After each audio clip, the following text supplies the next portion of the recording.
Thank you for joining us for this very special evening. I guess that is a little better.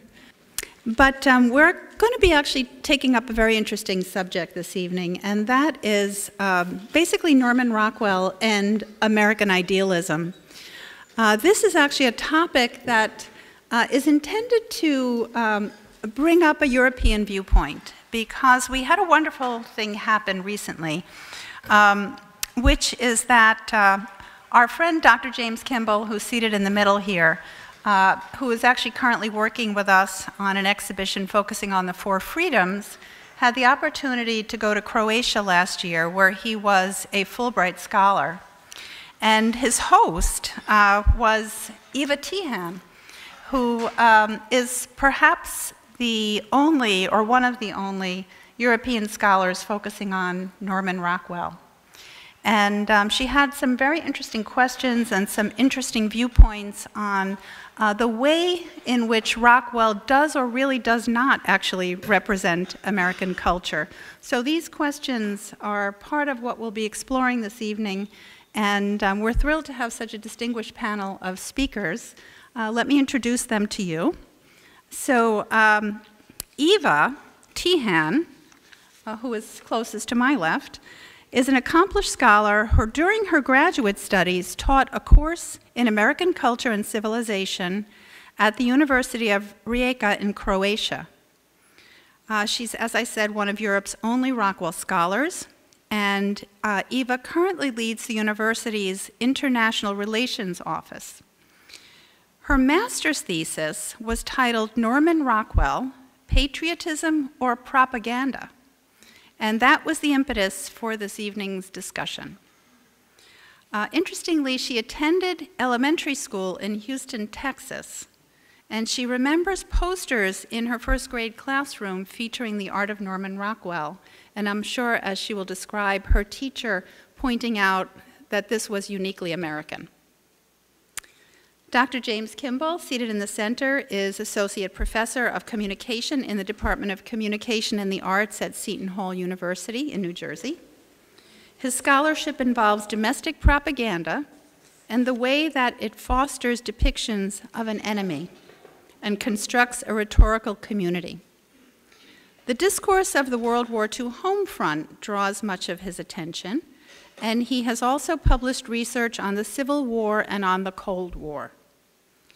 As I mentioned earlier, he's currently working on an exhibition with us as co-curator, Enduring Ideals, Rockwell, Roosevelt, and the Four Freedoms. And this is an exhibition that will travel for a period of about 2 years, both in the United States and in Normandy, France. And that will begin next May at the New York Historical Society. So if any of you happen to live in or around New York, you will see it. I hope so, anyway. And on the end, we're thrilled to welcome Mark Shulman, who is a lawyer, a historian, and an experienced author and educator, who is teaching many interesting interdisciplinary courses, including human rights at Hunter College, international law and human rights at Sarah Lawrence College, and television news innovators at Fordham University. His principal academic works examine the relationship between ideas, laws, and international relations, and he has served as editor-in-chief of the Journal of Transnational Law at Columbia Law School, as associate dean for global admissions at New York University, and assistant dean for graduate programs and international affairs at Pace Law School.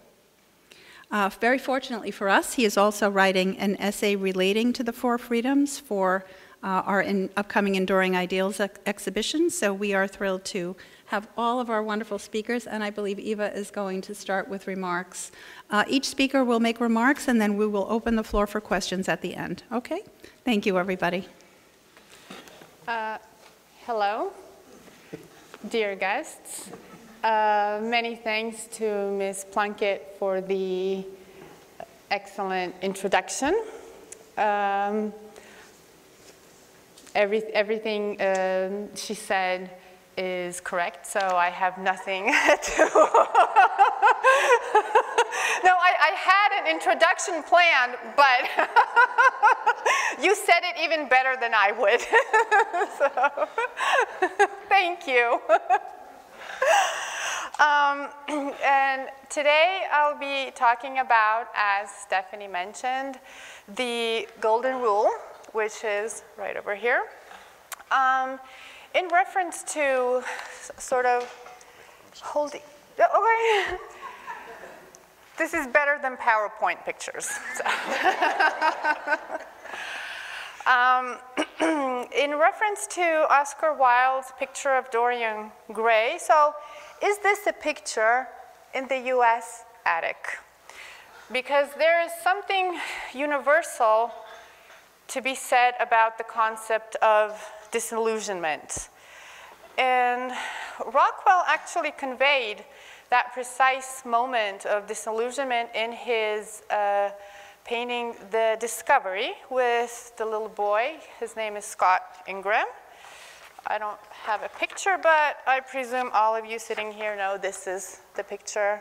The boy is very much disillusioned, finding out that Santa does not exist. While Oscar Wilde did so, captured that moment of disillusionment more elaborately in, of course, the picture of Dorian Gray. Thus, one can take that archetypal premise of disillusionment as there is always that moment for both each of us individually and collectively as a nation, as global citizens, when we, the people, have that moment of realization that maybe what the government is, I won't say feeding us, but telling us via the mainstream media is or is not correct. Or we all have moments when we wonder what is the truth, actually. And our respective governments are more often than not prone to put their best face forward while hiding the actual state of affairs in the proverbial attic.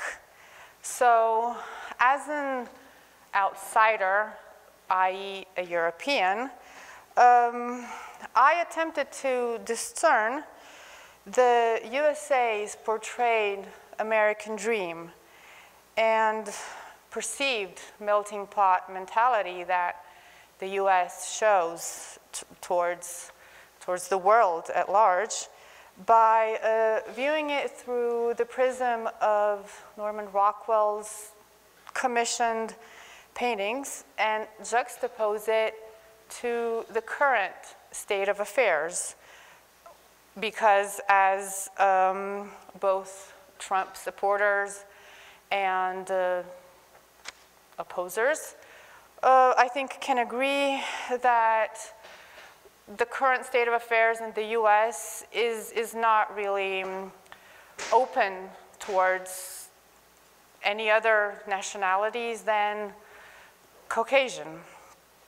And so that got me wondering, has Donald Trump's election to the White House possibly seized that precise moment in time equivalent to the point of revelation in Wilde's character Dorian Gray, that point, I quote, when Dorian faces his real self, the picture in the attic. In a fury, Dorian picks up the knife and attempts to destroy the painting. There is a crash, and his servants enter to find the portrait unharmed, showing Dorian Gray as a beautiful young man. On the floor lies the body of their master, an old man, horribly wrinkled and disfigured, with a knife plunged straight into his heart. So, taking that into account, Norman Rockwell's 1961 painting, The Golden Rule, was used as the basis, as we all know, for a colorful mosaic gifted to the UN by the US. I think Nancy Reagan gave that present to the UN, and I think in 2015, for their 70th anniversary, it was also gifted to the UN as a sign of people of every race, creed, and color portrayed with dignity and respect, denoting that the US treats and accepts everyone with dignity and respect. However, that is just a picture that possibly the US wants to portray to the world that may or may not be the actual state of affairs. And I think an outsider, I can speak for all Europeans in general. Well, I can try. That is a notion that the US has been promoting since the post-Civil War era, possibly even before.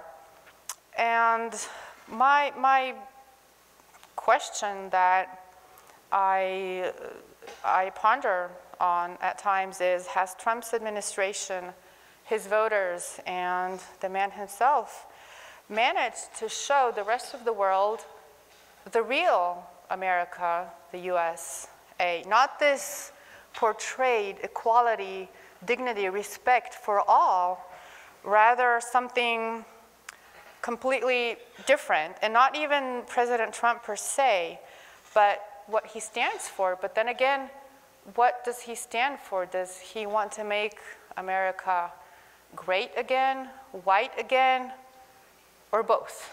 And in what way? By building the Mexican wall?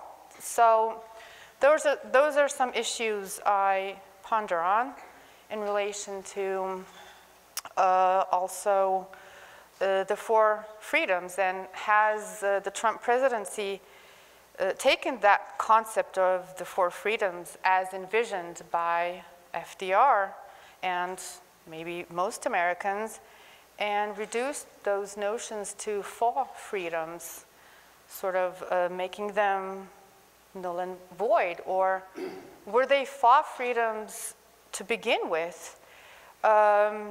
Because among other things, why limit freedoms to just four? And who are those freedoms intended for? Because when Rockwell painted those freedoms, we, looking in from the outside, we can see that those freedoms were only for white people. That was the pre-civil rights era, and the African-American population did not have any freedoms to speak of, except, of course, they were not slaves anymore, but what kind of personal rights and freedoms did they have? I think at that point they were still drinking at segregated fountains, went to different schools, and such. So what is freedom in the first place? It is, I'd say, it's something infinite. And regardless of either our nationality or political affiliation, in today's ever-globalizing world, Trump's presidency affects us all as global citizens. And overall, Europeans tend to view the US either in a bit of a polarized fashion, either through the prism of the American dream, the melting pot, where everybody is prosperous, affluent, wealthy, harmonious, or through a shattering of the dream through that perceived American imperialism and all that such interventionist nature infers as such. So another thing that was interesting to note looking into the US from afar is that first meeting of President Obama and President Trump. I think he was president-elect or wasn't even elected yet to the White House, and he visited President Obama. And Norman Rockwell's painting the Statue of Liberty was moved from its usual positioning in the White House to the left, I think, to be positioned right over President Trump's head, maybe in an ironic attempt to evoke self-reflection in President Trump. Here is a little picture of President Donald Trump with Norman Rockwell's Statue of Liberty. And it's also, it was important to note that actually this painting of the Statue of Liberty has African-American person along with all-white working crew at the top. So maybe that was a bit of a push towards Donald Trump to think about his values, but I would say it fell on deaf ears and blind eyes as far as the current president is concerned. So to quote art critic Sebastian Smee, like Dorian Gray staring at his portrait, we keep looking into Rockwell's American mirror, beguiled by the gap between fiction and reality, horrified by the handiwork that is presented. To which I would add that we denotes both US citizens and global citizens, the rest of the world, because it's worth contemplating whether President Trump will ultimately self-destruct, much like Dorian Gray, proverbially attempting to stab the message behind this painting. Or is it possible that we as a transnational society transcend this moment in history and paint a new ending based on Rockwell's foundation?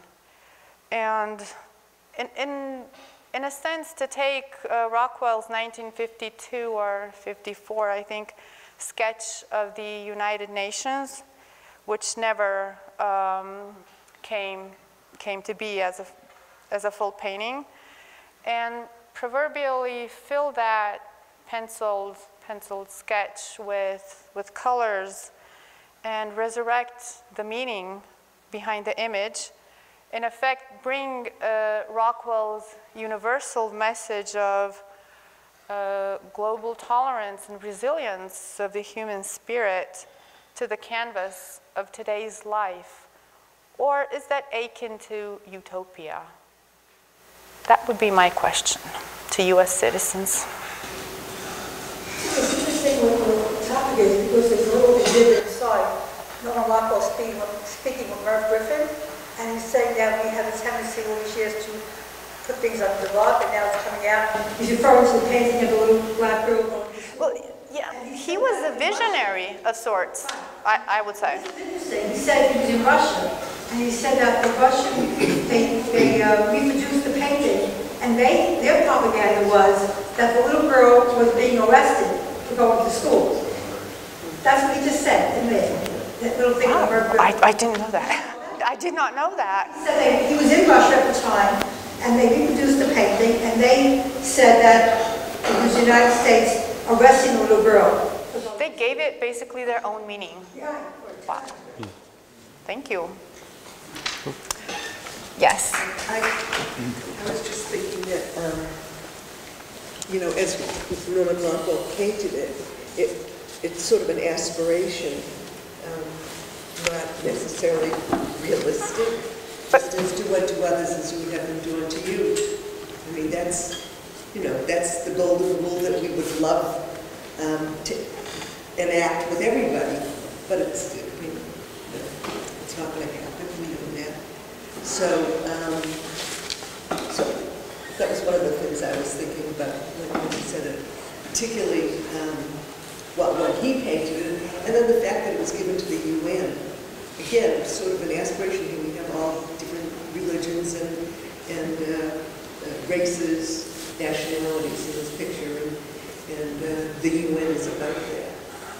So, do you think that's maybe defeatist, or is it defeatist? Defeatist, thinking that such a notion should stay just under the concept of aspiration? Isn't that what the UN is about anyway, that we all work together eventually? Well, I think, there should be a middle ground between maybe the Mexican wall and such harmony. Listen, I think Trump is horrible. I do not want to. I apologize for any political connotation. Excuse me, just said that all Americans only want white people. No, just in the Trump era, maybe I was thinking out loud that maybe Trump supporters are pro-white. Well, yes, obviously.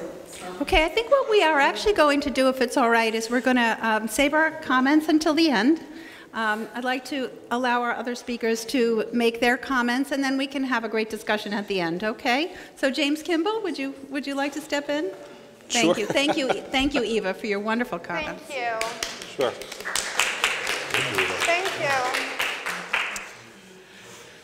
So it's going to be an interesting discussion, and I will continue it in some ways and build a little bit on what Eva's thoughtful comments have offered.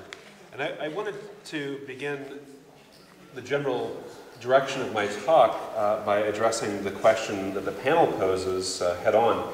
And the question, of course, is Norman Rockwell's vision of America gone forever? And I would like to answer that with the primary response, yes, definitely, yes, I think it's gone forever, and to offer some reasons why I think that is the case. And in the process, I'll probably diss, as my students might say, Rockwell a little bit. I respect him a lot, but there are some problems here and there. So the first reason why I think that America is gone forever is because it never existed in the first place. I guess it's not too provocative. So by profession, I am a rhetorician. So I study persuasive discourse, both verbal and visual. And if you don't mind too much, I want to retreat just a little bit to some theory. I promise I won't dig too deeply into this, but it'll explain, I think, more clearly what I want to say. And I'll begin with something that I talked with my students about. You can see I got some Croatian in there as well. About the domains of language. So it isn't too long when you study rhetoric that sooner or later you get to semiotics. And semiotics, the study of signs and symbols, is where this comes from. So one of the ways that I begin with my students is I ask them to, how many of them have actually seen a giraffe? And many of them have raised their hand. And then I ask them to say giraffe.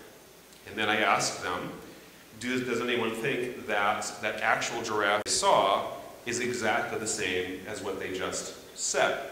And nobody ever raises their hand because obviously they're different, right? And that's the difference between the two domains here, the signified and the signifier. The basic insight to me of semiotics is that the two are different, even if we intend them to be close. So I'll offer you another illustration. In Chinese ideographs, there's often an attempt to be close between the signified, that which you're trying to talk about, and the signifier. So any Chinese readers here? Perhaps. So when you look at what is on the screen there, the second ideograph, nail, looks a lot more like an actual nail than N-A-I-L does. It's an attempt to look somewhat like the reality. The signifier is close to the signifier. And in English, we have onomatopoeias. Buzz is an attempt to sound like the actual thing that we're trying to represent. Okay, so in artistic terms, this brings us back to the idea of representational art. And Rockwell would be a part of this school. The word representational here means basically what it sounds like. It represents something, just like my senator may represent me in Congress. But note that representation is not the same thing. My senator is not me, and representational art may represent something, but it is not that thing. So let's take a quick example here. Go back to our signs versus symbols. Picasso's Guernica from 1937. This is, and most of us know, I'm sure, his anguished response to the bombing of a village in Spain by Nazi and fascist forces. Is it representational? Sure, I think that as we look at it, we can recognize some of the reality that's there. But did this scene at Guernica look exactly like that? Well, no. Right? It's representational, and it's loosely representational. Rockwell, in contrast, was an illustrator. So we might think to ourselves, well, his representational work really represented the original. Well, not really. So the vast majority of Rockwell's work he made up. This is not a photograph of an actual incident. Right? These are paintings, this is a painting, of models portraying a moment that he came up with in his mind. But it is only representational. The actual reality is very different. Even if we go to something that was a little bit closer to an actual situation, freedom of speech, this is from an actual moment that Rockwell himself witnessed. There was a moment at a town meeting where a dissenter stood up, expressed his viewpoint, and everyone around him tolerantly listened to what he had to say. And so we could say it's very close to the representation. But notice that our model here is not the person who stood up at the meeting, even though some of the people looking on were actually at the meeting, and even though the scene here is the same place where that actual meeting took place. Rockwell replaced the speaker with somebody else. The speaker originally was Jim Edgerton. For whatever reason, Rockwell said, I want somebody who looks a little bit more like Lincoln, perhaps. And he chose a man named Carl Hess, who had not previously modeled for him. So even here, we see that in a moment where he's trying to be very representational of an actual moment, he still felt free to make some changes. So overall, when we look at Rockwell's works, I think it's important to remember that what he's showing us is not real. It was not real, and it never was. Now, even if we were to allow him some leeway, and I'm willing to give Rockwell some leeway, I like Rockwell. It's his house. Exactly, here in his house. Let's say that we could suggest that even if a representational art isn't the actual moment, not like a photograph perhaps, maybe that there is some level of spiritual or emotional truth. And I would be willing to grant that. So to go back to Picasso's image, doesn't the anguish come through here? Even if it's not perfectly representational of the actual reality? Or one of my new favorite artists, George Tooker, in the subway in 1950, don't we see some of that emotion coming through of what a person in 1950 might have been feeling, perhaps lost in the subway or dealing with whatever was going on at the time? If we go back to Rockwell then, can we accept that even if what he showed us was not a perfect representation of what he was trying to show, that there might have been some basic truths about the U.S.? No, probably. And that brings me to the second reason why I think the answer to the panel here is no. That is the question, is Rockwell's vision of America gone forever? I say yes. The second reason is because what he offered was a misleading and inaccurate vision of what America really was. And here I'm talking primarily about Rockwell pre-1960 or so. So when we think about that body of Rockwell's work pre-1960, what do we see? What are our general themes? What is his vision of America that we see? I think most people would agree with me when they would say that his vision of America was generally happy. People are generally happy in America, in Rockwell. They're full of love. They're having fun. It may be mirthful fun, but it's relatively innocent. There are almost no villains, even, in Rockwell pre-1960. So was America really like that? To go to our runaway here, I think when we look at an image like this, we have this sort of fake nostalgia where we say to ourselves, wow, why couldn't we go back to this wonderful time when Officer Friendly was there and so on? But keep in mind that this particular image comes out in 1958. Not all police officers were like that. There may have been a lot of them, perhaps, but just to give us a reminder, a couple of years later in 1952, as dramatized in the movie LA Confidential, you see that snippet from the movie on top, you can see that the newspaper he's holding is an actual,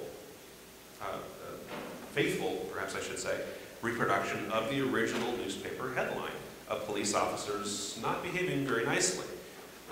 In this incident in 1952, 8 police officers in Los Angeles violently assaulted 7 innocent men, ruptured organs, broken bones, and so on. And to me, that America is very different than the America that we see in The Runaway. Or what about freedom from want, 1943, in the midst of World War II? It certainly looks inviting. You shouldn't look at this when you're hungry, right? But it's missing something, at least one thing. To me, it's pretty obvious. It's missing any person of color. And this is not unusual in Rockwell pre-1960. And I think that that's particularly ironic, and here I'm building directly on what Iva said, because to African Americans at the time in World War II, the idea of the 4 freedoms was prominent and yet very troubling.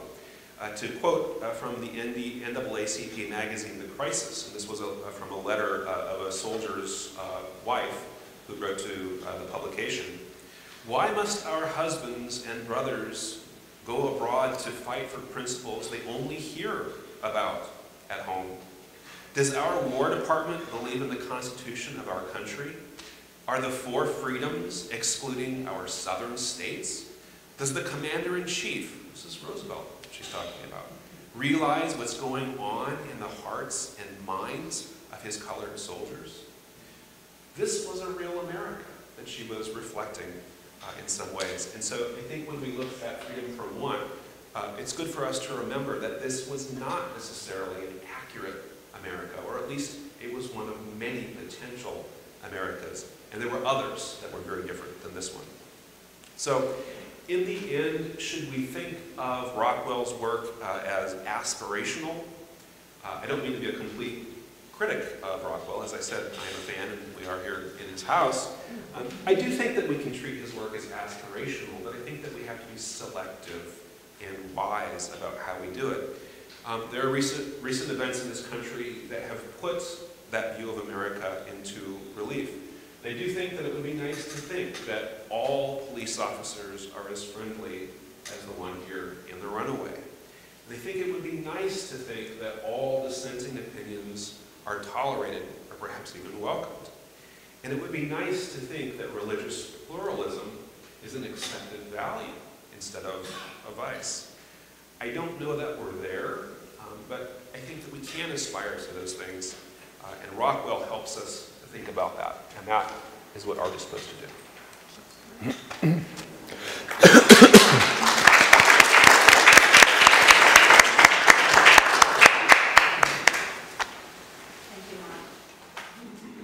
I don't have PowerPoint, and I don't have the beautiful suit, so I'm going to stand up. And I'm a teacher by trade, so please cut me off after an hour. I know not to give a quiz. I'm really delighted to be here today with distinguished colleagues to talk about the American ideals that Norman Rockwell portrayed, that he illustrated. And there are 2 particular features of the geography here that make me thrilled to be here talking about this issue that I've thought so much about in my adult life. One is the 4 Freedoms room right next door. Did you all get in to see the 4 Freedoms? And you saw his illustrations of the freedom of religion and the freedom of speech and the freedom from want and the freedom from fear. Very powerful images. I'm glad you got to see them before you came in to listen to us. The second reason I'm particularly glad to be here is that you're actually interested and you have ideas about aspiration and how Rockwell does and does not reflect reality, sometimes grim reality. So this is a really fortuitous opportunity for me to share with you some of the ideas I've been working on. And what I'm mostly interested in as a historian is how ideas get translated into society in ways that enable individual persons and communities, particularly nations, to rise above their everyday quotidian needs and do something greater. Okay? So that means I'm interested in ideas, but I'm not really interested in genius. Right? So when it comes to art, I'm not that interested in Picasso, actually. I'm not that, it's powerful, powerful image at Guernica. I'm not interested in Picasso because he's got some genius that I don't have any ability to explain and even, or understand or explain, and even if I did, I couldn't convey it in a way that would help make our society better. I don't have that skill. I'm more of a traditional historian looking at the documents available to us to see how ideas get translated. The documents, the images, the moving pictures, and how people record their interpretation of these ideas. So for me, Norman Rockwell is fascinating that in his insistence on being an illustrator, not an artist. He's not claiming genius. He's disavowing genius. And he's saying, I'm helping to illustrate what's going on in our world. And clearly you have made the points that what he translated was in its own way idealized and prettified and homogenized, and sometimes he made his concessions not only for politics but for commercial viability, because he was aware that he could illustrate and support aspiration and inspire people if they actually had the chance to buy the Saturday Evening Post or any of the other periodicals in which he was placing his work. So he was a brilliant translator, and in order to be a brilliant translator, he realized you don't need to have some unique form of inspiration of genius. Leave that to the artists.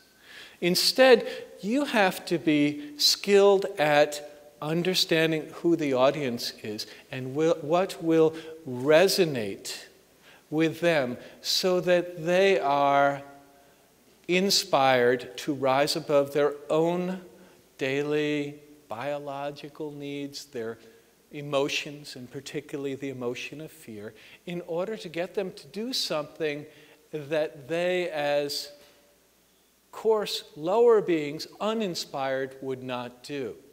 This was particularly important in the early years of World War II, when the nation was being dragged into another global conflagration, started in Europe and East Asia, not our own fight, a fight far from home, a fight that would ultimately take 450,000 American lives in uniform and countless other lives of American industrial workers and miners and people producing the wherewithal on this engine of democracy, the factory of democracy, the arsenal.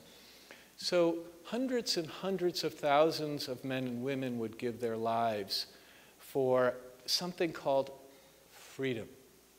And freedom was a little hard to get your arms around in 1940. First of all, because it didn't exist in Europe or Asia, and second, because here at home it was nowhere near as great as it should have been, as you say. So Franklin Roosevelt was faced with the incredibly difficult political task in January of 1941 of convincing an American public that was mostly isolationist, that was quite sensibly focused on feeding themselves, on recovering from the Great Depression, and on avoiding the kind of war that was going to call on so much sacrifice of lives, of time, of energy, of resources. And Franklin Roosevelt knew we had to get into that war sooner or later, and we had to win that war. So he thought about how to communicate that importance and a mission. When he devised the notion of the four freedoms early in January of 1941, he came up with a mission statement, really, for the Allies in World War II. What were we going to sacrifice? For what would we be making these sacrifices? What was our common cause with the British Empire, with the French? What was our common cause with all of those allies? And what against the fascists, against the Nazis, and against Imperial Japan? So he had to come up with a list that was catchy enough, that was comprehensive enough, and that would inspire people to make sacrifice. And Franklin Roosevelt was, in my view, the most effective political leader,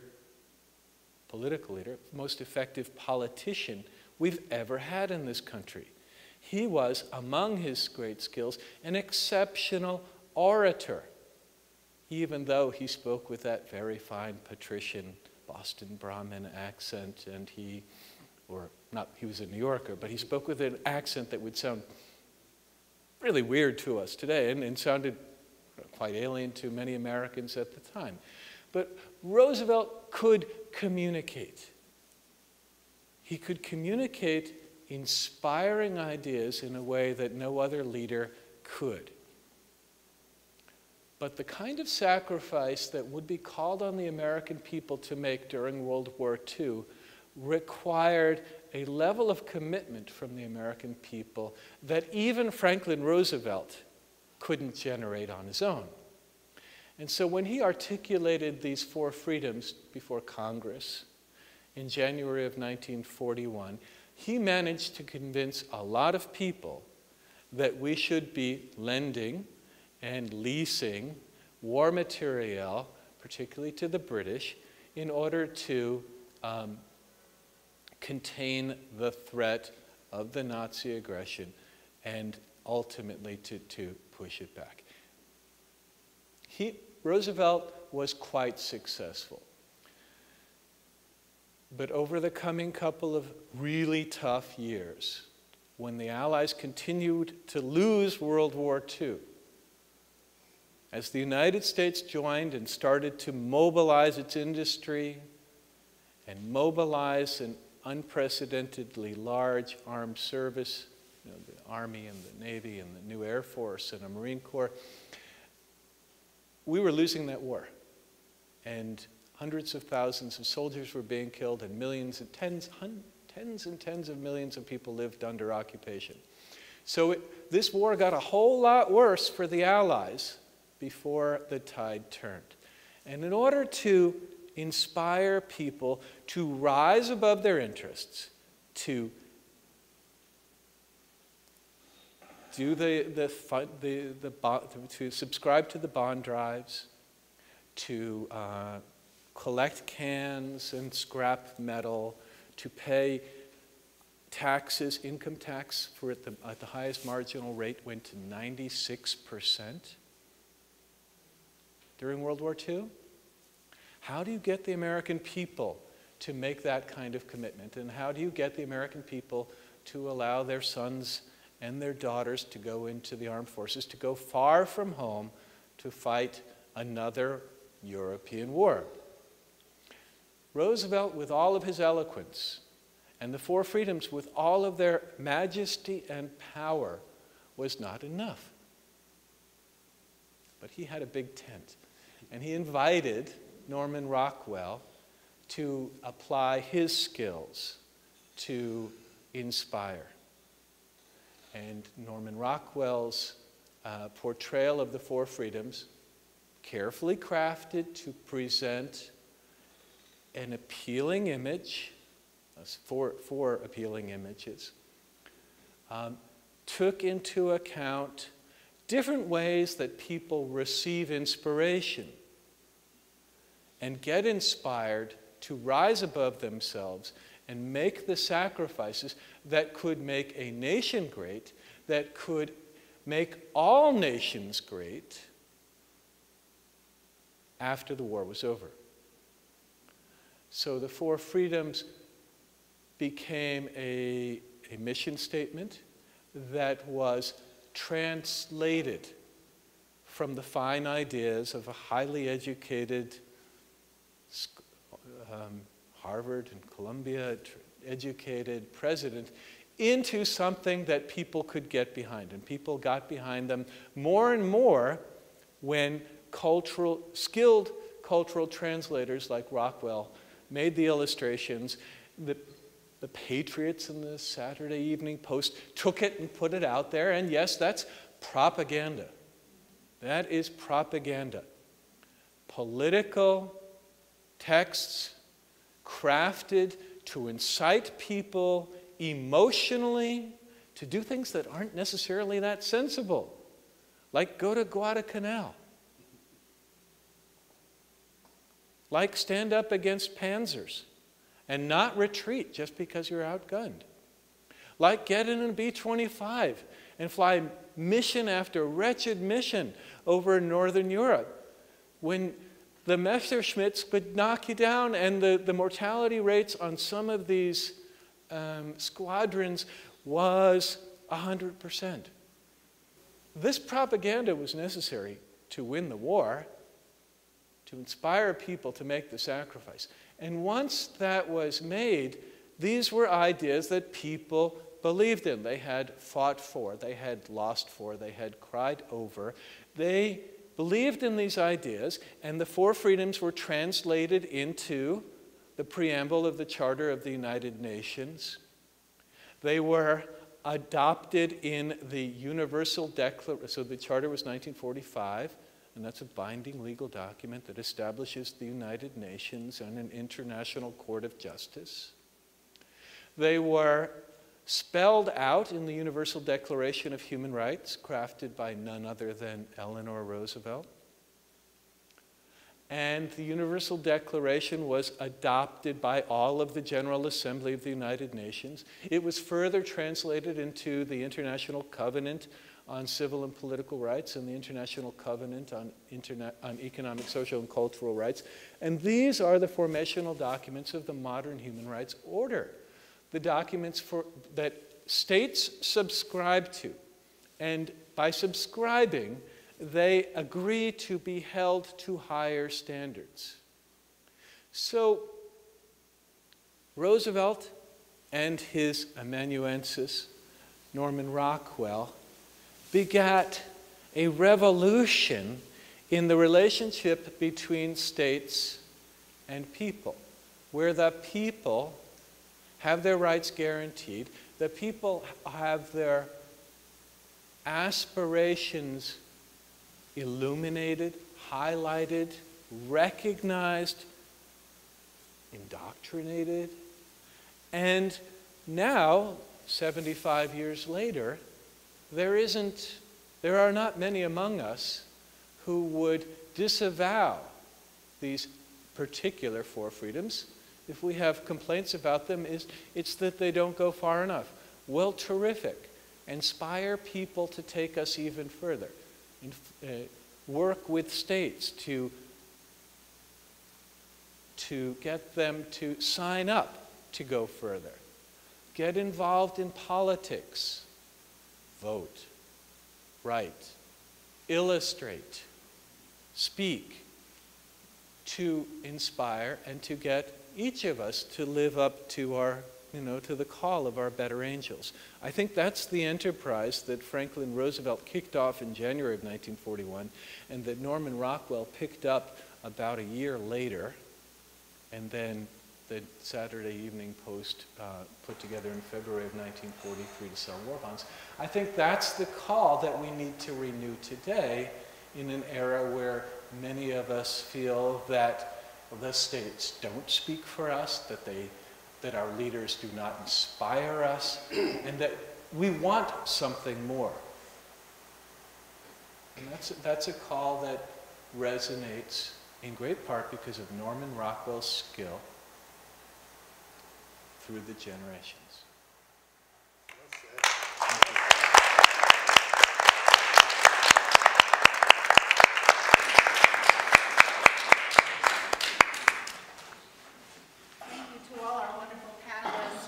Those thoughtful and very inspiring and interesting comments. I'd like now to open the floor for questions or comments, and whoever would like to take them, that'd be terrific. Yes. I'm sorry, I said if Norman Rockwell were alive today, he would have painted the scene in Charlottesville last night. You see all those young people, or all the people holding candles, thousands of them, in Charlottesville peacefully, for freedom, for love, and against hatred. And I think he would have painted that. And that was real. Yeah, and the painting of Ruby Bridges being escorted into the school shows a lot of that same integrity and bravery.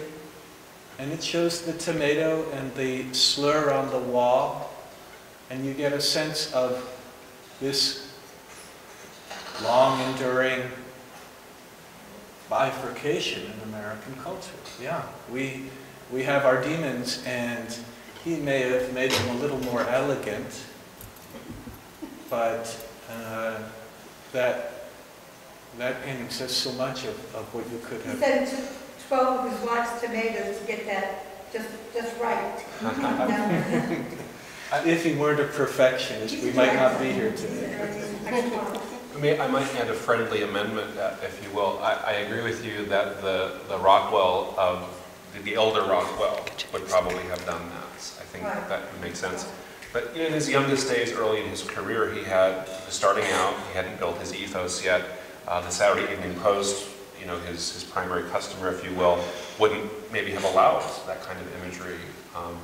And so I think it might have taken a while for him to get to that. But the elder Rockwell, I certainly. And the younger one, that's what he would have liked. The scenes he drew, that was the ideal of what he wanted life to be like, because his life wasn't that way.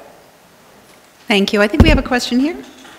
So when the two of you had spoken earlier, you had used the word signifier and signified, and you showed the difference between like the picture and the word and how these are different languages. You, on the other hand, used the word illustrator. And my question is, do you think that an illustrator, whether that be a painter or a speaker, because I think that an illustrator can be a speaker because they're illustrating their words, not in the way of paintings, but do you think that an illustrator properly signifies what they're trying to say in either of their words or even in the titles of their paintings? Directed at me, but he's much better able to answer.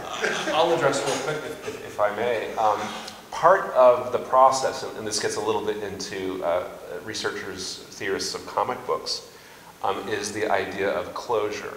So if you look at a comic book, and I do some scholarship on comic books, and so this is where this is coming from, you'll see that in maybe 64 pages, you only have maybe 300 scenes. And yet you can have a comprehensive, you could have a life story in a single comic book. So there's obviously a lot that's missing. Where is that? It's in the gutters in between the panels. And so illustration to me is really a two-way process. The artist gives us something, but we also contribute to that. And so while I think that what you see, back to art, this kind of art, inside the frame is limited can be misleading. It points us in one direction. What I bring to it as a witness or an observer can complete that process and maybe make it accurate.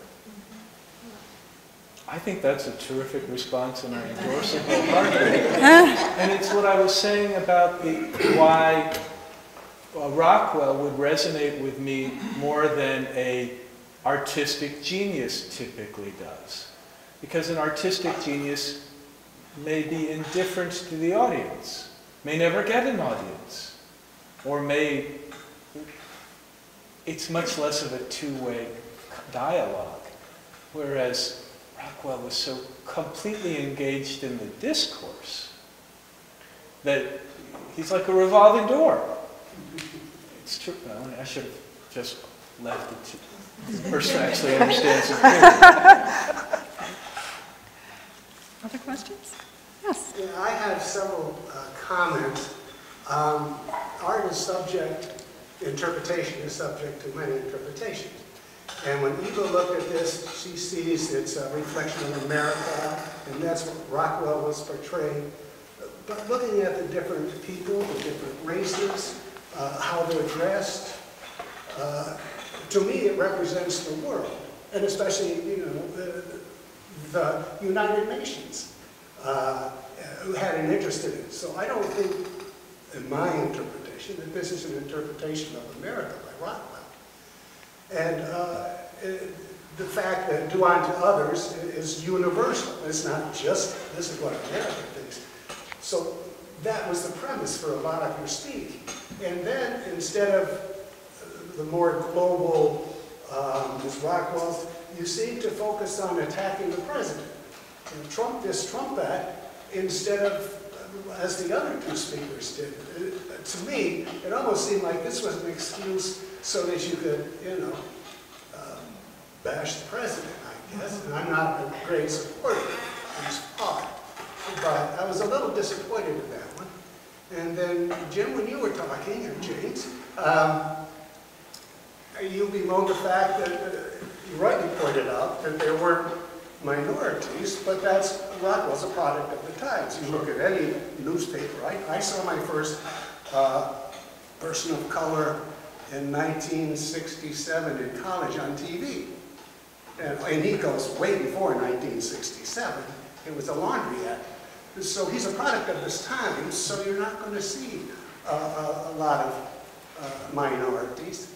And you bemoan the fact that he didn't paint America like it was. There's no villains. Well, that's not his job. His job is to basically sell papers. And the fact that there weren't people of color in his illustrations, I think his paintings work more because of the emotion. People of color could look at this person who's, hey, look, I got, you know, they could understand that. It's not a person of color, but it's somewhat, it's a universal thing. You're traveling, and you look around, and it's universal emotions he's projecting. He's not painting America like it really was, and I dare say that, because I can, in my own life, I can relate a lot of things to the Rockwell, the food, you know, and I think many Americans can. There were many Americans who did not, but I'm not understanding, you know, bemoaning the fact there's not villains, or he's not painting America as it really was. I mean, we do have a pretty tough history. Those are my comments. Does anybody want to respond or go on? Yes, question here. The word hypocrisy comes to mind, and I think that's a valuable term that's gotten a bad deal. I think there's a place for hypocrisy. We don't have to show our children the basis and the lowest. We should show them something to inspire them. We should have a more wholesome view. The world is rough, and I think that it's a wonderful thing to have this type of propaganda. I'm tired of hearing rap music in vulgarity and ugliness. I think there's something to be said for hypocrisy if used properly. And as far as propaganda is concerned, are we the only ones that have propaganda? Don't the Europeans and the Asians and the Africans? I mean, why is America held to a standard, by you or by others, that they themselves don't live up to? Yes. Well, I think that looks like my subway. I get on the subway to New York. That's what it looks like. So maybe you saw the future. Surely Thank this is you. cleaner than your segment.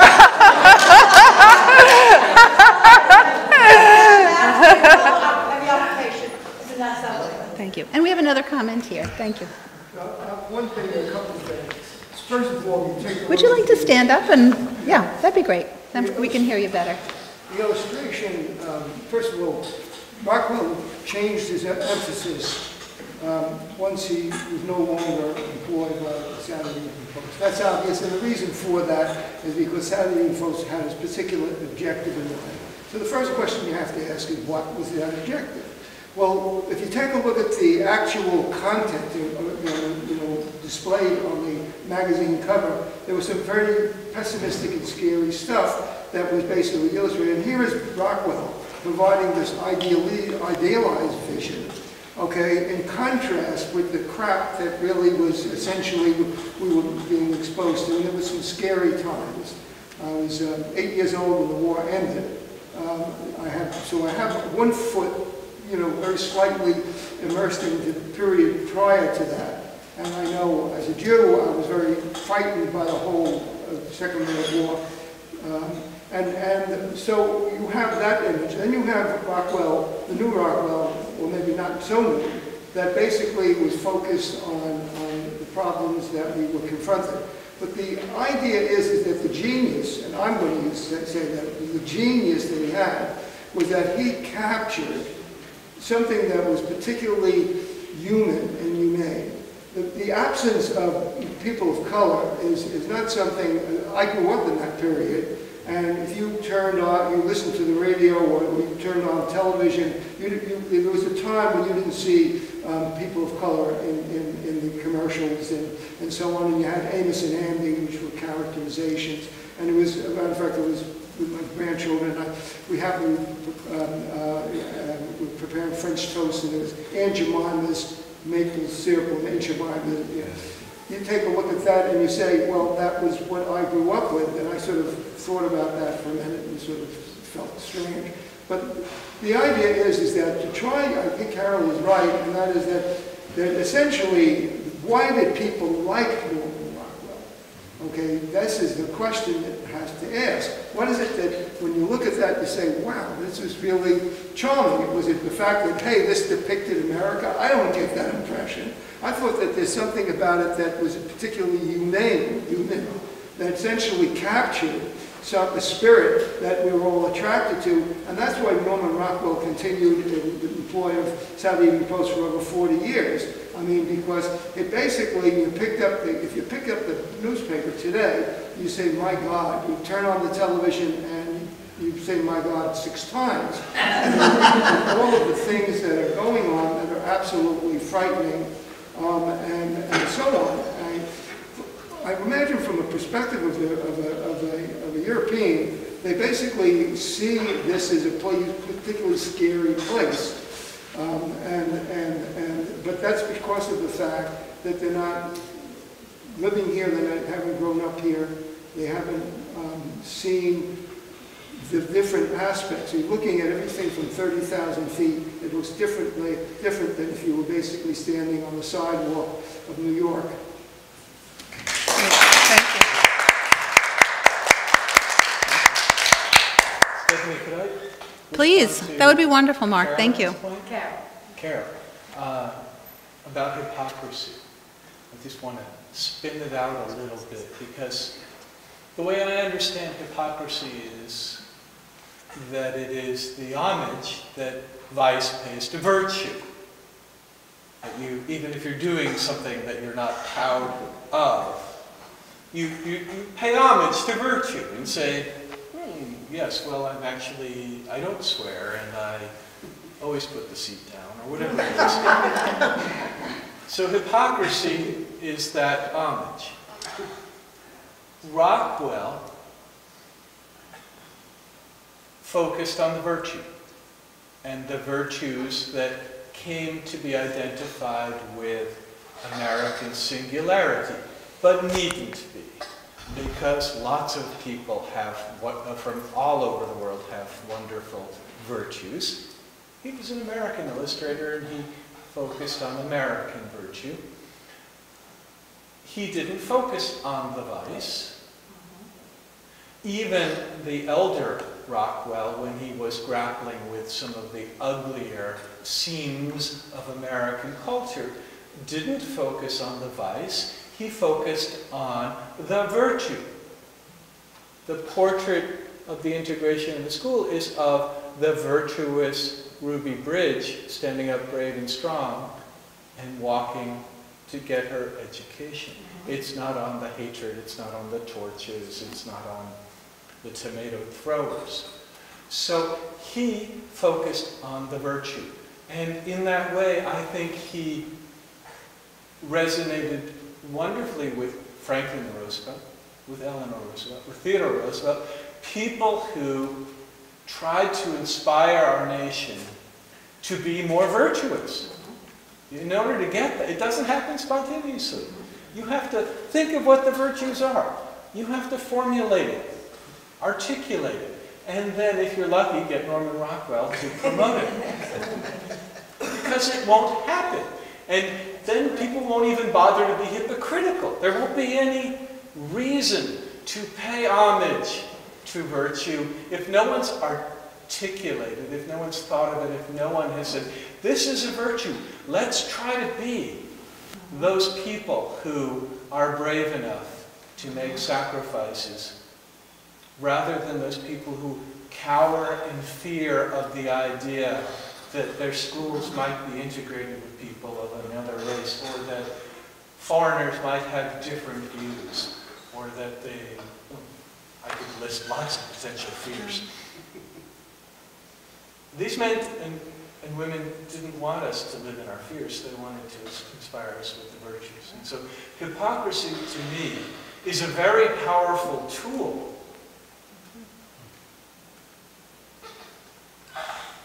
Great.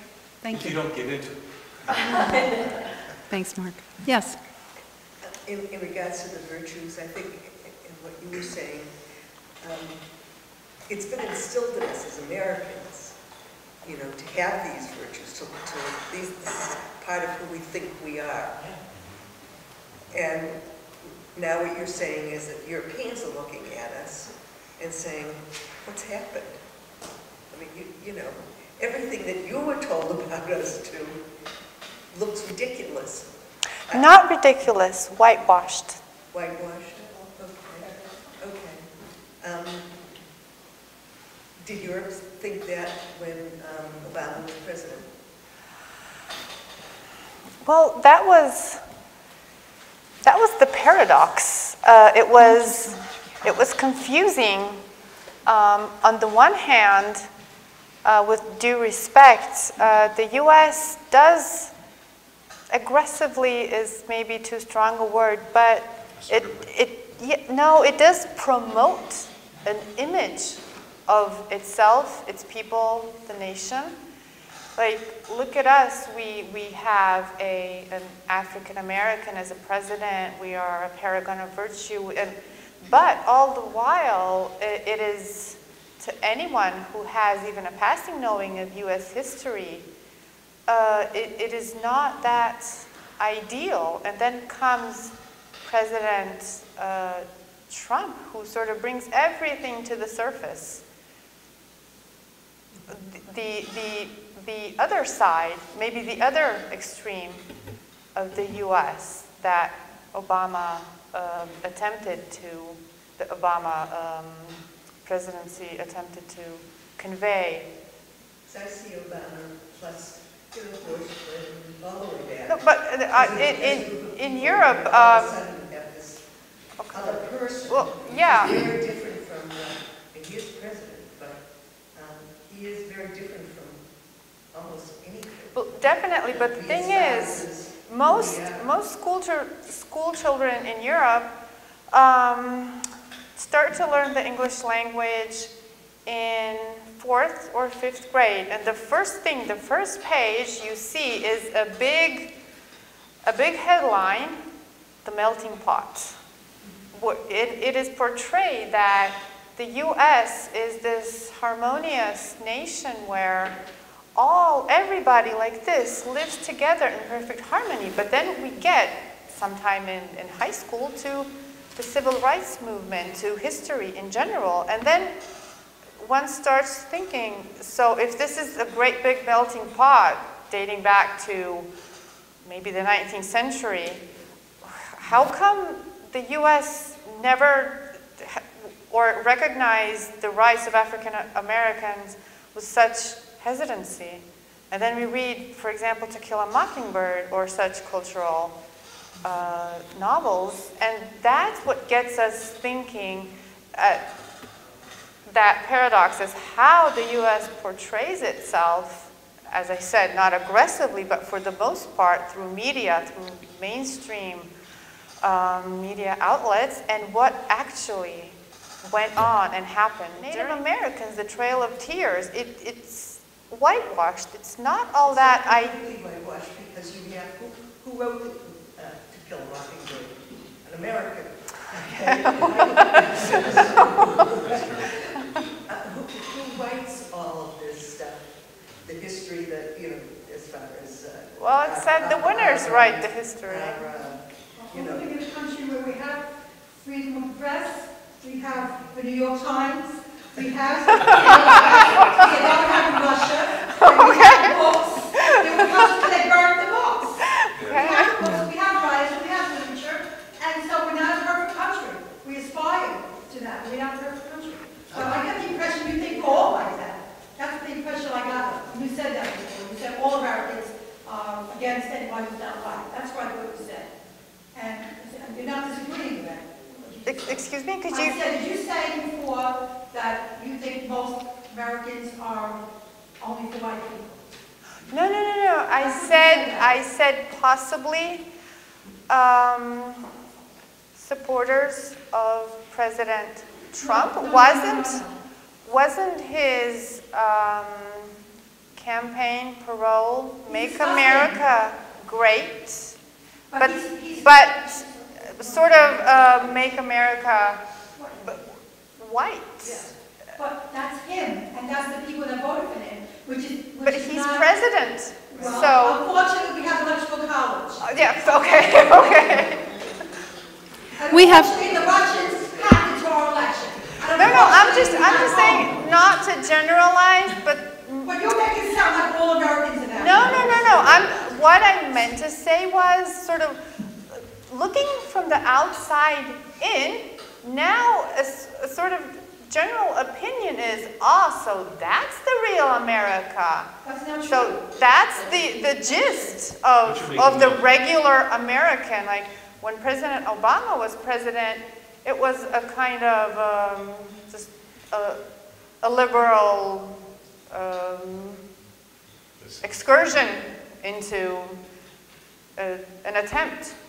But now the real America is showing. I'd like to invite another comment or question here. Not as an affront to Americans. Thank you. Excuse myself, my attire today. It's like soccer day or something.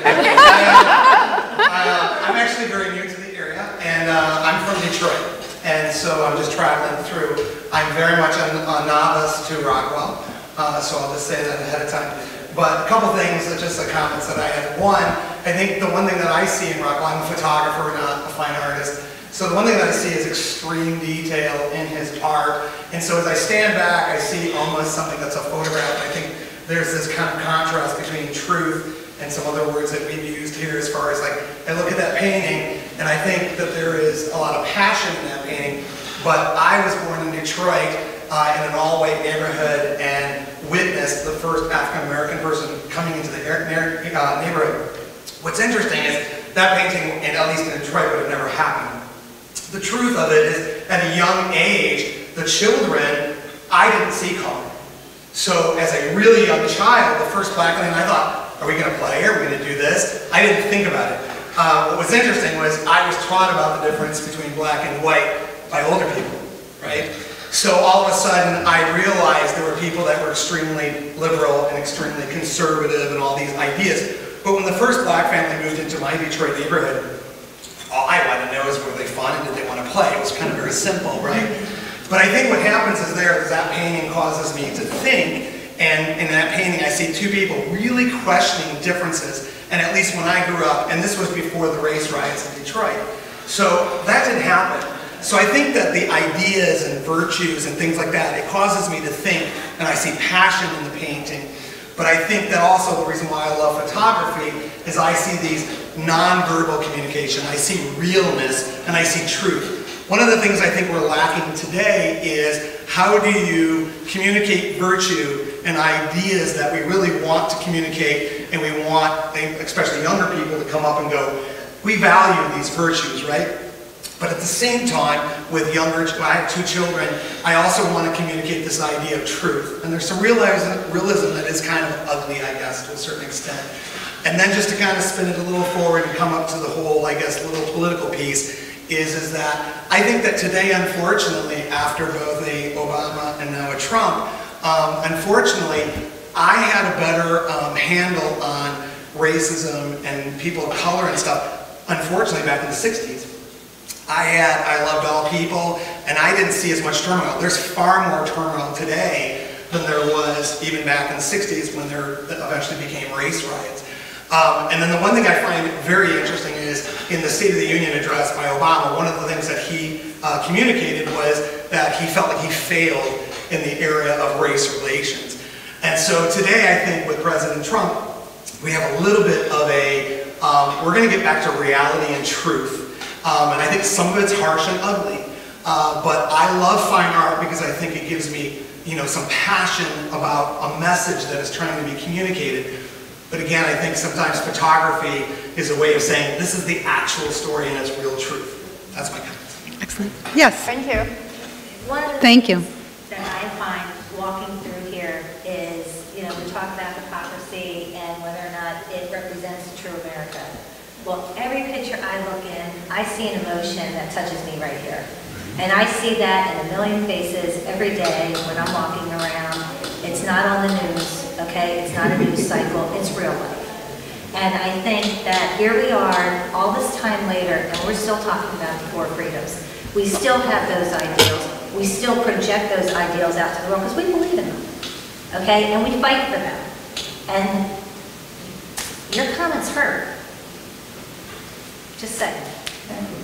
I'm sorry.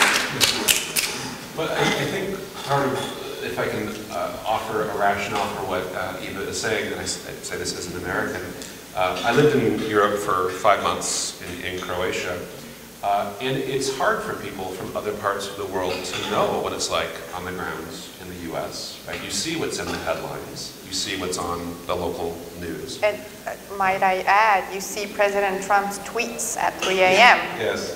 And so what you see as a European or as an Asian, somebody living in another part of the world, is that very general sense. And I don't think there's any denying that if you travel through Europe, through other parts of the world, that people will ask some of these questions. And I think that what Iva is saying is accurate. People are thinking this about the U.S. It's useful for us as Americans to at least recognize that. I think we can be proud of many of our ideas. We just have to understand that we're perceived by others. Thank you, Jim. And thank you to our wonderful panelists. I think you're so articulate. Oh, do we have another? Yes. One last. Oh, do you too? Okay. My son, daughter-in-law, and granddaughter went to London for vacation. And I was curious. I said to Sue when they came back, how did the people that you met, did they talk to you about our situation? And I said, how? How did they receive you? And her comment was, from all the people that she met, they said, we're so sorry. We're so sorry for you. So I don't think that the people that they were talking with were seeing, in my children anyway, the monster that we have. you know? And I think that a lot of people around the world realize that sometimes the people at the top really do not represent the folk. Yeah, good point. Yeah. I was in the museum right after the election. I was talking to this couple from Italy, and I said, you know, that isn't who we are, this guy. And they said, we understand, we had ours. Yes, they So they have their Lori? I really want to thank everyone here for the dialogue, our speakers as well as our audience. You're all welcome to come and volunteer here. You understand Norman Rockwell and these paintings beautifully. I'm the director of the museum, Laurie Norton Moffat, and I just thought I would end with sharing something that touched my heart exceptionally deeply when we had the opportunity to work with the United Nations 3 years ago to commemorate the 70th anniversary of the founding of the UN. And you heard a little bit about the founding and the building of the 4 freedoms into the foundational documents and the Universal Declaration of Human Rights. And I was just immensely struck, as were all my colleagues and everyone who met him, with the Deputy Secretary General, Jan Eliasson, from Sweden, who has devoted his life to diplomacy. And we could see at the time the wars going on in the world, and the poverty and the suffering and the illnesses and the, you know, massive emergencies of the environment. And I said to him, I said, how do you go on day after day in the face of all of this suffering, countries at war, people being killed, genocide, all of this suffering that the UN is supposed to try to help eliminate, right? And he said this to me, and it just struck me so much, and I think there's a parallel in Rockwell in both what our panelists were talking about and what you are all articulating so beautifully. He said the work of the United Nations is centered in the gap between our aspirations of the world as we would like it to be and the reality of the world as it is. And the UN's role and job is to make that gap smaller. And everything they do, they try to just make it better for people and countries day after day in the face of tremendous adversity and human strife, and yes, the dark sides of human nature. And I think we're seeing that element in our culture and society today. And I think you've heard there's also a lot of goodness and a lot of aspiration and a lot of people who really see an aspirational America and an aspirational world. So I just share Deputy Secretary General Jan Eliasson's personal mission and goal that we all work hard every day to close that gap of inequality and inequity around the world. And I thank you so much for the provocative conversation.